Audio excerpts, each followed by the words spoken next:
Hello and welcome everybody. Today we are going to talk about a very important topic, that is the interview skill. This is a interview skill file which you have to make in your practicals. ये एक interview skill file आपके सामने present हो रही है। आपको अपने practical के लिए इस फाइल को बनाना है। कब बनाना है और कब सबमिट करना है, ये सारी चीज़ें आप लोगों को रेगुलर क्लासेस में बता दी जाएंगी। आज बस इस सेशन को समझिए। ये बहुत ही इम्पॉर्टेंट पार्ट है with the point of view of job as well as with the point of view of general perspective as a teacher। एक टीचर की जनरल पर्सपेक्टिव से भी इंटरव्यू के बारे में जानना और समझना बहुत ज्यादा जरूरी है। क्या होगा? कुछ नहीं है। ओ बैठ जाओ। God, please wait.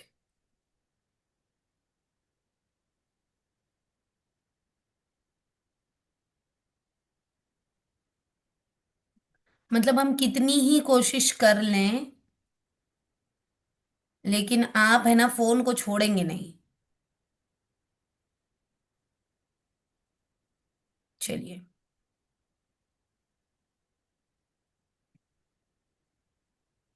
ओके। चलिए, अब मैंने यहां से सेटिंग ही हटा दी है। ओके, सो नाउ हम ये देख रहे थे कि इंटरव्यू स्किल्स जो है, इसमें सबसे पहले आपको क्या क्या चीजें होनी चाहिए। ये इंटरव्यू स्किल फाइल जो आपके सामने प्रेजेंट हो रही है, इसमें आपको क्या क्या चीजें लिखनी है और क्या क्या चीजें आनी चाहिए। आपसे आपका ये 2 दिन का सेशन होगा इंटरव्यू स्किल्स के बारे में। इसके साथ साथ में सेकेंड ईयर के लिए जादुई पिटारा और टीएलएम अलग से होगा, जो कि सिर्फ सेकेंड ईयर की क्लास चलेगी। फर्स्ट ईयर की लेसन प्लान और टीएलएम चलेगा, ठीक है। लेकिन ये इंटरव्यू स्किल फाइल दोनों में ही कॉमन है, दोनों को ही ये चीजें करनी है। हमारा जो मार्च बैच था, इन्होंने फर्स्ट ईयर में इस फाइल को नहीं बनाया था, इनको सिर्फ सीखा और समझा था। लेकिन जो सितंबर बैच है, ये फर्स्ट ईयर में ही इस फाइल को बना लेगा, तो इसको सेकेंड ईयर में बनाना नहीं पड़ेगा।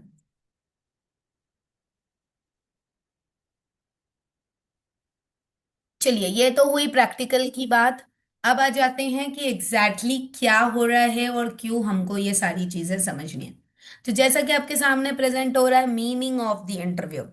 अब आप ये देखिए कि इंटरव्यू क्या होता है, इंटरव्यू की क्या मीनिंग होती है। तो बेसिकली जनरल अगर आप डेफिनेशन समझे, तो एक कॉन्वर्जेशन होता है इंटरव्यू, जो कि जॉब की पर्सपेक्टिव से होता है, ठीक है। अब बेसिकली देखिए, आप लोगों ने, ऐसा तो है नहीं कि आप लोगों ने कभी इंटरव्यू दिया नहीं है। आपको अगर अपना बचपन का समय याद होगा, तो जब भी आपको आपके पेरेंट्स ने कोई भी नई चीज सिखाई या बताई होगी, तब तुरंत आपको याद आ गया होगा वो चीज, है ना, कि भाई बेटा आपको ये सिखाई थी, जरा अंकल आए हैं उनको बोल के बताना, राइट। है ना। तो बच्चा को खड़ा कर देते हैं, डेमो एक स्पेसिमेन बना के, and that child is reading, child is narrating the poem, narrating the story and what ever the parent has taught. ठीक है, पेरेंट ने जो भी सिखाया हुआ होता है, बच्चे को पटर पटर पटर पटर बोलने के लिए लगा देते हैं। तो और फिर अगर कोई बच्चा नहीं बोल पाता है, तो बोले अरे यार तुमको अभी तो सिखाया था, क्या मतलब ये वो पता नहीं क्या क्या। और फिर इसके अलावा कभी अगर गेस्ट आते हैं घर में, still with the adult children also, बड़े बच्चे भी हो जाते हैं ना, तो उनसे तो करियर के बारे में पूछा जाता है, भाई क्या कर रहे हो आप, और क्या आगे करियर करने का ऑप्शन है, ये वो। और खासकर अगर कोई रिलेटिव आ गए, तब तो और परेशानी हो जाती है। तो एक हिसाब से हमारी लाइफ में इंटरव्यू जो है वो कभी पीछा नहीं छोड़ता। लेकिन हमें सबसे ज्यादा, जब कोई रिलेटिव आते हैं, पूछते हैं, बोलते हैं, बात करते हैं, या कोई फ्रेंड्स आके बोलते हैं, बात करते हैं, तब हमको इतनी घबराहट या इतना डर नहीं लगता। लेकिन जब हम जॉब इंटरव्यू के बारे में बात कर रहे होते हैं, देख रहे होते हैं, समझ रहे होते हैं, तब हम कुछ ज्यादा ही डर और घबरा जाते हैं। ऐसा क्यों? ऐसा इसलिए होता है क्योंकि हमारे सामने जो है अनजाने लोग बैठे होते हैं वो, और हमारे मन में एक पर्सपेक्टिव ये होता है कि जो वहां बैठा हुआ व्यक्ति है वो हमसे ज्यादा नॉलेजेबल है, ठीक है। लेकिन एक्चुअल में माय डियर ट्रेनीज, ऐसा कुछ होता नहीं है। ठीक है। जो इंटरव्यू ले रहा होता है, कई बार उसे उस चीज के बारे में जानकारी भी नहीं होती। ठीक है, मैं आपको एक अच्छा खासा एग्जांपल देती हूँ। अगर आप मान के चलिए, आपने मेड रखनी है घर में। ठीक है, मान के चलो कि आपको मेड रखनी है घर में। आपको कोई काम ऐसा है जो आप या तो किसी कारणवश कर नहीं पा रहे हो, और या किसी कारणवश आपको वो काम करने का समय नहीं है, या तो तबीयत ठीक नहीं है तो आप कर नहीं पा रहे, हिम्मत नहीं हो पा रही आपकी, और या तो आप जॉब वाले हो, यानी जॉब ऑलरेडी जॉब कर रहे हो, आपके पास टाइम नहीं है, और इस वजह से आपको मेड रखनी है फॉर एग्जाम्पल। ठीक है, तो अगर मेड आपके घर आती है आपसे बात करने के लिए कि, तो आप शुरुआत में आपकी रिक्वायरमेंट बताते हो। ठीक है, कि भाई मेरे को ये काम के लिए चाहिए। ठीक है, तो आप क्या क्या काम कर लेते हो, कहाँ कहाँ काम करते हो, और क्या समय में आप काम करोगे, ये वो आप क्या करते हो, उससे क्वेश्चन करते हो मेड से, है ना। आप क्वेश्चनिंग करोगे और फिर आप उसको आंसर करोगे, है ना। So when you are questioning, जब आप क्वेश्चन करते हो, तब उस दौरान जो मेड आपको आंसर करती है, तो आपकी एक्सपेक्टेशन क्या होती है। आपकी एक्सपेक्टेशन होती है कि वो मेड आपके अनुसार आंसर दे। ठीक है ना। अगर आपको वो जमेगा नहीं, तो फिर आप कोई और मेड के लिए बात करोगे, राइट। तो इसी प्रकार कोई भी इंटरव्यू होता है, जैसे टीचर इंटरव्यू भी होता है, तो वो उनकी जरूरत के अनुसार एक कैंडिडेट या दो कैंडिडेट, जितने भी वैकेंसीज होती, उसके अनुसार वो कैंडिडेट ढूंढ रहे होते हैं। तो बेसिकली वो वैसा और उस प्रकार का सवाल करेंगे, तो ऑब्वियसली आपको तो पता नहीं होता कि वो क्या सवाल आपसे पूछेंगे, लेकिन एक बेसिक सी इंफॉर्मेशन एज अ टीचर, जो आपकी प्रोफेशन है, उससे रिलेटेड इंफॉर्मेशन आपको पता होनी चाहिए। जैसे कि अगर आप मेड रखते हो, झाड़ू पोछा बर्तन कपड़े के लिए अगर लगते हो, तो उससे क्या है कि आपको ये पता है कि आपको जो मेड रखनी है उसको ये सारे काम करने आने चाहिए। बेसिकली आपका यही इंटेंशन होता है, और यही मोटिव भी होता है। तो आप उससे ये सारी चीजें पूछोगे, है ना। फॉर एग्जाम्पल मैं आपको बता रही हूँ, तो उसी अनुसार जब भी कोई टीचर रख रहे होते हैं, तो वो ऑब्वियसली वो ये चीज पूछेंगे कि छोटे बच्चों को हैंडल करना, मैनेज करना, मेंटेन करना इनको आना चाहिए, तो उससे रिलेटेड क्वेश्चन होगा। ठीक है, तो जो आप अपने टॉपिक और इन सब चीजों में पढ़ रहे होते हो, उसमें आपको थ्योरेटिकल नॉलेज होता है, लेकिन प्रैक्टिकली जब उसको करने की बारी आती है, तब उससे रिलेटेड क्वेश्चन से आपके बारे में, आपके बिहेवियर और आपकी चीज के बारे में जवाब मिल जाता है। तो बेसिकली इंटरव्यू क्या है, it's just a conversation. What is interview? It's just a conversation. वो एक सिर्फ एक कॉन्वर्जेशन है, जो एक व्यक्ति को दूसरे व्यक्ति के लिए जानकारी देने के लिए एक प्रोसीजर या प्रोसेस होता है, जिसमें एक पर्सन एम्प्लॉय होता है और एक एम्प्लॉयर होता है। एम्प्लॉयर वो होता है जो जॉब देने वाला होता है, और एम्प्लॉय वो होता है जिसे वो जॉब को करना है। ठीक है, तो जॉब सीकर और जॉब गिवर दोनों के बीच के कॉन्वर्जेशन को हम इंटरव्यू कहते हैं। The one who is giving the interview is called as interviewee, and the one who is taking the interview is called as interviewer। ठीक है, तो ये बेसिक एंड इम्पॉर्टेंट थिंग है। ठीक है, तो यही इसका ऑब्जेक्टिव है, और यही इसका इंटेंट है। इंटेंट मतलब उद्देश्य इसका क्या है, इंटेंशन क्या है इसका, मतलब ये चीज करने के पीछे क्या इंटेंशन है, क्या मोटिव है। तो सबसे पहला और इम्पॉर्टेंट चीज जो मैंने अभी आपको बताई, कि किसी भी व्यक्ति की स्किल जानना जरूरी है। जैसे अभी मैंने आपको मेड वाला एग्जाम्पल बताया, तो उसमें मैंने क्या बताया आपको, कि आपको पता होना चाहिए कि उस लेडी को, जैसे झाड़ू पोछा बर्तन के लिए अगर रख रहे हो, तो भैया उसको ये सारे काम आते हैं कि नहीं आते, है ना। तो what are you going to जज? आप क्या जज करते हो? आप स्किल जज करते हो। आप ये थोड़ी पूछते हो कि आप 10th पास हो कि नहीं है, 12th पास हो कि नहीं है ना। आप जो जो जो काम करना है वो काम आपको आता है या नहीं आता है, कब से आप ये काम कर रहे हो, तो यही सारी चीजें जो हैं उसमें पूछी जाती हैं और बताई जाती हैं, राइट। फिर इसके साथ साथ में एबिलिटीज, मतलब क्या काम और करने की इनके अंदर क्षमता है। जैसे कुछ स्पेशल काम होते हैं, जैसे लाइक मैं तो जब अपने घर मेड रखती हूँ तो मैं तो पहले सबसे पहले ये भी पूछती हूँ कि भाई आप को इतना सब करने के साथ साथ में मेरी सब्जी भी काटनी पड़ेगी, ठीक है। और बर्तन जब धो के जाओ तो बर्तन जमाने भी पड़ेंगे, बिकॉज मेरे पास उतना भी टाइम नहीं होता है बेसिकली। तो मैं तो जहां भी जाती हूँ तो मैं सबसे पहले ये भी बोलती हूँ कि भाई ये काम के अंदर ही आता है, ये अलग से नहीं है। आप भले मेरे को राउंड फिगर में पेमेंट बता दो कि राउंड फिगर में आप कितने एक्सपेक्ट करते हो। भाई ये मैं इधर इतना लेती हूँ उधर इतना लेती हूँ, नहीं भाई मैं राउंड फिगर में इतना दूंगी और इतने इतने काम कराऊंगी। तो ये सब काम आपको करने हैं। और आपको टाइम का कोई बंधन नहीं होगा, और मैं तो पहले ही दिन बोल देती हूँ मैं छुट्टी के पैसे नहीं काटूंगी, लेकिन आपको थोड़ा सा एक्स्ट्रा काम करना पड़ेगा। छुट्टी लो आप, मैं पेमेंट नहीं काटूंगी, लेकिन कुछ काम मेरे को एक्स्ट्रा करके देना पड़ेगा। जैसे अगर आपने छुट्टी ली तो मेरे को 2 जूड़ी मेथी अलग से काट के देनी पड़ेगी। मैं इस तरीके से बोलती हूँ। क्योंकि भाई देखो, सामने वाले से अगर पेमेंट काटोगे, बेचारे गरीब है वैसे भी, उनकी कितने रुपए बनते हैं, कितने रुपए काटोगे आप। उससे अच्छा बदले में ठीक है तुम एक दिन अपना काम कर लो, मेरा थोड़ा सा 2 काम एक्स्ट्रा कर देना। ये चीज करके मैं ये कह देती हूँ भाई उस दिन का काम तो नहीं हुआ बट कुछ और काम एक्स्ट्रा कर देना, तो एडजस्ट हो जाता है। तो ऐसी बहुत सी चीजें हैं जो अपन बात कर लेते हैं और फिर उसके अनुसार हम काम करते हैं। So what is that? That is the personal level of interaction, ठीक है ना। तो वो इंटरव्यूई और इंटरव्यूअर की रिक्वायरमेंट के अनुसार होता है। किसी भी सक्सेसफुल इंटरव्यू के लिए, ठीक है, कोई भी सक्सेसफुल इंटरव्यू होता है तो उसके लिए जो एनवायरनमेंट है वो प्रिपेयर्ड एनवायरनमेंट होना चाहिए। अगर एनवायरनमेंट प्रिपेयर्ड है तो अच्छी तरीके से इंटरव्यू जो है वो सक्सेसफुल हो जाता है। ऐसे आप कहीं पे भी बात करोगे, भाई हाँ ठीक है आ जाना आपसे बात कर लेंगे, तो वो प्रिपेयर्ड एनवायरनमेंट नहीं होता और प्रॉपर मोटिव भी नहीं बन पाता। तो एक सक्सेसफुल इंटरव्यू के लिए प्रॉपर और प्रिपेयर्ड एनवायरनमेंट होना चाहिए, और जैसी रिक्रूटमेंट है उसके अनुसार जॉब प्रोफाइल की टेस्टिंग भी जरूरी है।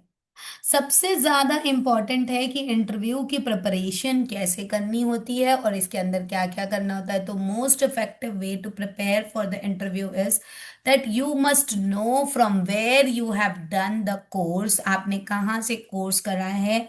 आपके बारे में आपको पूरी इंफॉर्मेशन पता होनी चाहिए। अब आपके बारे की इंफॉर्मेशन का मतलब ये नहीं है कि आपका नाम क्या है, आपका हस्बैंड नेम क्या है, आपका फैमिली नेम क्या है, आप कहाँ रहते हो, no. They are not bothered about all these information. They are bothered about the things which they want. ठीक है ना। अगर आपके घर जो मेड आ रही है वो अगर आपसे ये बोलेगी मैं इधर की रहने वाली हूँ, मैं ये हूँ मैं वो, आपको उससे क्या मतलब है? आपको मेन मतलब है कि जो काम करना है वो सामने वाले को आता है कि नहीं आता है, राइट। तो उसके लिए उसके पास में क्या एलिजिबिलिटी है, क्या अथॉरिटी है, वो कर सकती है नहीं कर सकती। सिमिलरली यहाँ पर भी ये चीज जानना बहुत ज्यादा जरूरी है कि आपने क्या क्या अब तक किया है और क्यों आप टीचिंग के लिए अप्लाई कर रहे हो, and why do you think that you are applicable for this job. तो इसके लिए बेसिक क्वेश्चन एक जनरली पूछा जाता है, introduce your self, your introduction, आपका खुद का इंट्रोडक्शन जो है वो पूछा जाता है और बताया जाता है, ठीक है।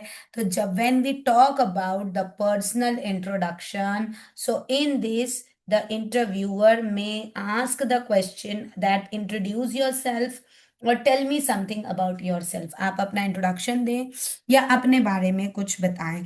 ऐसे क्वेश्चन आपसे पूछे जा सकते हैं। तो उसमें कुछ 4-5 चीजें हैं, वो मैं आपको ये वाला पार्ट हो जाने के बाद में फिर आपको बताऊंगी कि क्या चीजें हैं और क्या क्या चीजें होनी चाहिए। तो ये सारा आपको करना होता है, आपको ये सारी चीजें बतानी पड़ती है। नेक्स्ट, आप जिस जॉब के लिए अप्लाई कर रहे हो उस जॉब के बारे में कुछ बेसिक इंफॉर्मेशन आपके पास होनी चाहिए। Like for example, if you are applying for a teaching job, you must know that in which school you are applying and for which post you are applying, and what is your expectation for this job role, not the payment. Okay, payment expectation तो जब पूछा जाए तब बताना होता है, but इस job से आपकी क्या एक्सपेक्टेशन है, क्या उम्मीद है, मतलब आप क्या सोच कर आते हो ये जॉब करने के लिए और क्या सोच के अनुसार आप इस जॉब को करना चाहते हो। Okay, so this is about the golden rules which is important to know about any interview. किसी भी इंटरव्यू के लिए ये बहुत ही golden rule and golden opportunity होती है। Next is to know the organization. It is very very important. ये जो ऑर्गेनाइज मतलब यही चीज़ को थोड़ा डिटेल में बताया गया है, जो गोल्डन रूल्स हैं कि इसमें क्या क्या चीज़ें आपको पता होनी चाहिए। आपको जिस स्कूल में आप अप्लाई कर रहे हो स्कूल की वेबसाइट है, कहाँ से आपने अपना कोर्स किया हुआ है, और ये जहाँ पे भी आप अप्लाई कर रहे हो उसकी इस्टेब्लिशमेंट, वैकेंसीज आपको पता होनी चाहिए, और आपको ये वैकेंसीज के लिए किससे कनेक्शन लेना है, कोऑर्डिनेटर, प्रिंसिपल, पेरेंट और हूसोएवर। ठीक है। एंड देन और फिर इसके बाद आ जाता है कि आपको एज ए टीचर आपकी एक्सपेक्टेशन में कि you must have the knowledge of the subject. As a teacher आपसे क्या एक्सपेक्ट किया जाता है, इन मतलब इंटरव्यूअर आपसे क्या एक्सपेक्ट करता है। इंटरव्यूअर आपसे एक्सपेक्ट करता है that you must have the proper knowledge of the subject. आपके पास में सब्जेक्ट की प्रॉपर नॉलेज होनी चाहिए। आपकी level of creativity, because children are mostly novel and they like new things. Okay, so for that, are you available, and do you have the creativity level in a systematic way? That is important. Next is the teacher should be patient. This is very very important for small children. The teacher should be literally so patient that the anger must not sit on the nose of the teacher. नाक पे गुस्सा बिल्कुल नहीं होना चाहिए। बच्चे कितना मस्ती करे, कितना हंगामा करे, कुछ भी करे, टीचर मस्ट पेशेंटली हैंडल। ऐसा नहीं है कि चुपचाप रहे, जो कर रहे हैं वो करने दो। पेशेंटली हैंडल, शांत मन से, शांत दिमाग से हैंडल करना आना चाहिए। ये चीज एक वेरी इंपॉर्टेंट स्किल होता है to be as a teacher. So these are the basic things which is expected from the performance of the interviewee. Interviewee की परफॉर्मेंस से ये सारी बेसिक सी चीजें जो होती हैं वो एक्सपेक्ट करी जाती हैं। Communication skills should be good. That this doesn't mean that you have to know full and fluent English. ठीक है। आपकी कम्युनिकेशन स्किल जो है आपके बिहेवियर को बताती है।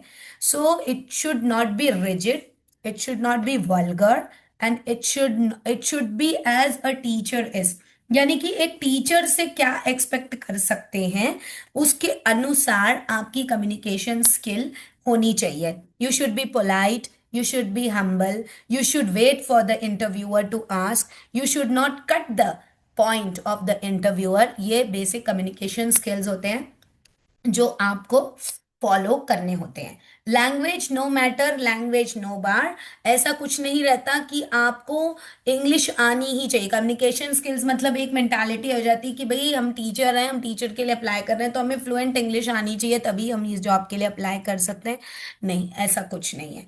छोटे बच्चों को इंग्लिश सिखानी होती है, उन्हें इंग्लिश आता थोड़ी है, तो उनसे बायलिंगुअल ही बात करनी पड़ती है ना। तो आप जितना प्रेम से, जितने प्यार से और जितने हम्बली आप बच्चों से बात करेंगे उतना बच्चों को पॉजिटिव एनवायरनमेंट आपके पास मिलेगा और बच्चे ज़्यादा से ज़्यादा आपके साथ और आपके पास रह पाएंगे। तो एक प्रॉपर एंड गुड एटमॉस्फियर अगर टीचर दे पाए बच्चों को, वो काफ़ी फ्रूटफुल होता है। Next, the team structure is autocratic leadership and the democratic leadership. अगर आपको टीम वर्क में काम करना है तो दो टाइप की लीडरशिप स्टाइल्स होती है, एक होती है ऑटोक्रेटिक, दूसरी होती है democratic. Autocratic means this is a type of leadership style where one single person has the authority to approach, and the other people in the team are working according to the leader. But when it goes to democratic, all the participants of the team are having the association with each other and they work systematically। ठीक है, तो ये चीज जरूरी होती है। अब main और इम्पोर्टेंट पार्ट पे हम आते हैं।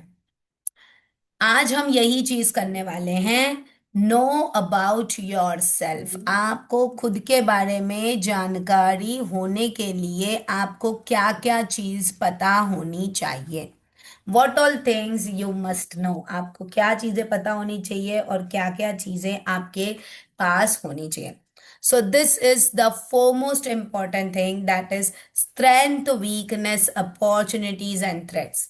यही चीज बेसिक है जो आज हम समझने वाले हैं, और फिर कल हम इसकी एनालिसिस करेंगे और कुछ इंटरव्यू क्वेश्चंस भी देखेंगे. So when we talk about the स्वॉट analysis, what is about the स्वॉट? तो now I will be sharing one this screen. What is that called as? uh, कौन सा बोर्ड होता है वो? Jamboard. Where is that Jamboard? Documents, yeah, whiteboard. Got it. Yes, can you all see this whiteboard screen? Please wait. It is coming.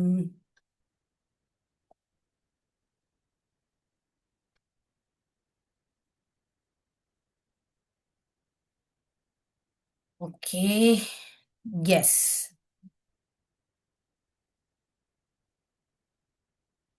Okay. I hope this whiteboard is now available. Yes. Okay. Thank you, Nisha, for replying. So here अभी आपको ना अपने page पर या किसी भी चीज पर है ना इस तरीके का एक बॉक्स बनाएंगे.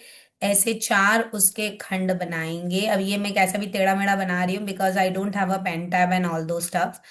तो strength, weakness, opportunities and threats. ठीक है. SW OT. इसको आप कल करके रखेंगे and tomorrow we will be having discussion based on that. ये होता है स्वॉट एनालिसिस. प्लीज जो भी ये काम कर रहा है प्लीज ना करें. प्लीज मत कीजिए. Please do not do all these things.